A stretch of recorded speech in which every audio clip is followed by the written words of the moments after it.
A New York judge is set to decide this week whether President-elect Donald Trump's criminal conviction for paying hush money to a porn star should be overturned.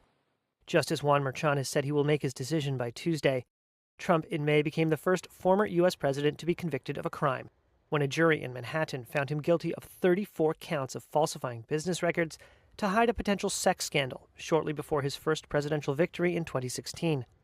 Here's Manhattan District Attorney Alvin Bragg. While this defendant may be unlike any other in American history, we arrived at this trial and ultimately today at this verdict in the same manner as every other case that comes through the courtroom doors, by following the facts and the law and doing so without fear or favor. Trump pleaded not guilty and denied wrongdoing in the case and in all 3 other criminal cases against him.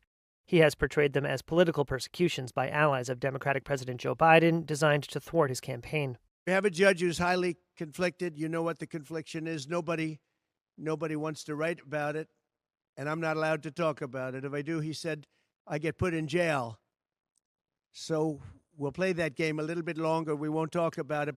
But after that guilty verdict came a groundbreaking Supreme Court decision arising from one of Trump's other criminal prosecutions for allegedly conspiring to overturn the results of his 2020 election loss. The justices, including 3 appointed by Trump, argued that presidents are immune from prosecution stemming from what they called official acts, and that juries in criminal cases cannot be presented with evidence of official acts in trials over personal criminal conduct. Trump's lawyers argued that the jurors in his New York case were shown evidence by prosecutors of his social media posts as president and heard testimony from other former aides about conversations that occurred in the White House. A favorable ruling by Merchan for Trump on the immunity question could pave the way for Trump to return to office unencumbered by any of the 4 criminal cases that once appeared to threaten his ambitions to win back the White House. Instead, Trump will likely take office as the first president convicted of multiple felonies.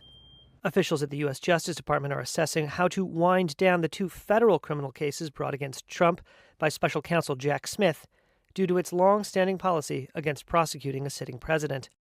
A separate case in Georgia involving state election charges concerning Trump's efforts to overturn his 2020 presidential election loss remains in limbo.